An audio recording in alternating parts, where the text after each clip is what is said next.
ஆண்டவருடைய பிள்ளைகளே, நம்முடைய பாவத்தை கூட ஆண்டவர் வெறும் மன்னிக்க மட்டும் செய்யல.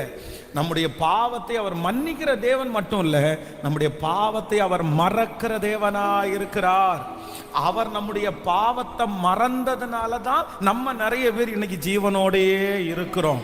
அதனால தான் அந்த தேவன் நம்மளை பார்த்து என்ன சொல்றாரு அப்படின்னா, நீ மறந்துரு, நீ மறந்துரு, நீ அந்த காரியத்தை ஞாபகம் வைக்காதீங்க.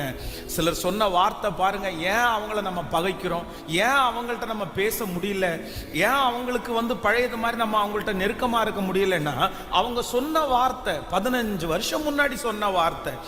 ஆனா இன்னைக்கும் அந்த வார்த்தையை நினைச்சு நம்ம உடைஞ்சு போலாமா, நம்ம ஃபீல் பண்ணலாமா?